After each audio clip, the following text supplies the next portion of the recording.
Hi అండి. చాలా రోజులైంది తిరుపతిలో మళ్ళీ ఈవెంట్ చేసుకుని. యాక్చువల్లీ అందరూ నాగేశ్వరరావు గారు మనవడు, నాగార్జున గారు అబ్బాయి అఖిల్ చాలా యారగెంట్గా బిహేవ్ చేస్తారు, ఇది అది అని అనుకుంటారు. కానీ ఈ సినిమాలో పాపం ఆయనకి నేను ఎక్కువ స్టారీ ట్రాంటమ్స్ చూపించి ఆయన నాకు చూపించడం కంటే ఆయన నాకు ఫోన్ చేస్తే ఎత్తేవాడిని కాదు, ఆయనకి నేను సరిగ్గా రెస్పాండ్ అయ్యేవాడిని కాబట్టి పాపం పాపం నాతో పని చేయడానికి ఆయన కష్టపడ్డారు. ఈసారి నేను ఆయనతో కష్టపడలేదు. మామూలుగా అందరు చెప్పినట్టుగా ఇప్పుడు దాకా అఖిల్ని ఇట్లా నాగార్జున గారు అబ్బాయి, నాగేశ్వరరావు గారి మనవడు, ఓ గోల్డెన్ స్పూన్తో పుట్టాడు, పెద్ద కష్టం పడలేదు ఎప్పుడు, ఇది అది చూశారు కదా. లాస్ట్ 1 వీక్ 10 డేస్ నుంచి ట్రైలర్ వచ్చినప్పటి నుంచి, సోల్ ఆఫ్ లైన్ వచ్చినప్పటి నుంచి మామూలు బయట ఫ్రెండ్స్తో కానీ ఎవరితో మాట్లాడుతున్నా అఖిల్ ఫస్ట్ టైం కష్టపడినట్టు కనబడుతుంది కదరా అనేవారు. ఆ ఒపీనియన్లోకి జనాన్ని తీసుకురావడానికి అఖిల్ గారు 1.5 year నుంచి ఎంత కష్టపడ్డారో చూసేవాళ్ళం మేము అందరం. ఆమె బ్రహ్మాజీ గారు వీళ్ళు చెప్పినట్టు ఇంకా అసలు ఒక ప్రొడక్షన్ మేనేజర్గా పనిచేయడం ఒకటే తక్కువైంది సెట్లో. ఆయన అంత ఈ సినిమా మాత్రం ఎట్టి పరిస్థితుల్లో ఏ రకమైన చిన్న మిస్టేక్ కూడా జరగకూడదు ఆయన సైడ్ నుంచి అన్నది ఎంత జాగ్రత్తగా అన్ని తీశారని ఇంకా జూలై 10th మీరు చూసి మీరు చెప్పడమే తప్పితే ఇంకా మేము ఎంత చెప్పినా మా గొప్ప మేము చెప్పుకున్నట్టే ఉంటుంది.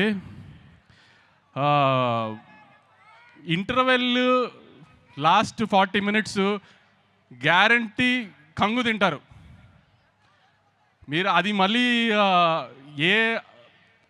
ఒక మాస్ సినిమాలో ఎలా రెగ్యులర్గా ఉంటుంది ఇంటర్వెల్, అలా కాకుండా కూడా అఖిల్ ఒక మాస్ సినిమా చేస్తున్నప్పుడు ఎలాంటి రెగ్యులర్ ఫార్మాట్లో ఉండకూడదు అనుకుంటున్నాం, అది ట్రై చేసి మరి పెట్టుకున్న ఎలిమెంట్స్ అవన్నీ ఖచ్చితంగా మాత్రం 2-3 చోట్ల సినిమాలో మాత్రం సర్ప్రైజ్ అవుతారు డెఫినెట్గా.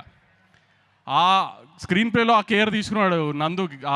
అందుకే అఖిల్ చాలాసార్లు చెప్పారు ఇది ఒక మహాభారతం అని. ఎందుకంటే ట్రైలర్లో నాగార్జున గారు ఒకటి చెప్పినట్టు క్యారెక్టర్లు రంగులు మారుతాయని, అలా ఒక్కొక్క క్యారెక్టర్ ఒక్కొక్క షేప్ తీసుకుంటున్న కొద్దీ అఖిల్ గారు దాంట్లో ఆ కథలో ఎలా ఫ్లోట్ అయ్యారు ఏంటి అనేది చాలా బాగా స్క్రీన్ ప్లే చేశాడు నందు.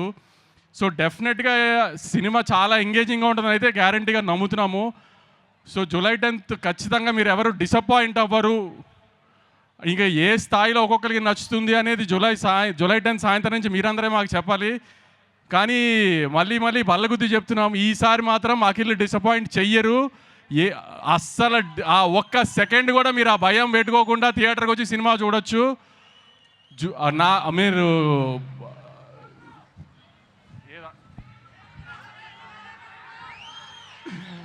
Okay Bhagyashree, thank you. మాకు చిన్న డిస్టర్బెన్స్ జరిగితే ఒక ఫోన్ కాల్లో డేట్స్ అన్ని అడ్జస్ట్ చేసి సినిమా చేసావు. Thank you, really thank you very much. Brahmaji గారు ఆవిడ అన్నట్టు నిజంగానే మీకు ఆయాసం వస్తుందండి, అంత కష్టపడి మాట్లాడారు ఎందుకు? మీరు నిజంగానే మీరు జెన్జీ అనుకున్నా మీకు ఆయాసం వస్తుంది ఏంటండి? శివాజీ గారు చాలా థ్యాంక్స్ అండి, చాలా మంచి క్యారెక్టర్ చేశారు. సునీల్ భయ్య, మీరు నా సినిమాలో ఉంటే అది గ్యారంటీ హిట్ సినిమా, మన ఇద్దరికి సెంటిమెంట్ అది. మీకు తెలుసు తమన్కి నాకు ఉన్న అసోసియేషన్లో నాకు తమన్కి ఫెయిల్యూర్సే లేవు అసలు. సో ఈ సినిమా కూడా ఆ సెంటిమెంట్ ఎలా అయినా కంటిన్యూ అవుతుంది. సినిమా పెద్ద హిట్, బీజం కొట్టేశాడు. ఇంటర్వెల్కి కానీ వీటికి కానీ కొన్ని చోట్ల మీకు తమన్ తెలుసు కదా, కొంచెం పూనకం వస్తే ఎలా ఉంటుందో అలా ఉంటుంది బీజం కొన్ని మెయిన్ బ్లాకుల్లో.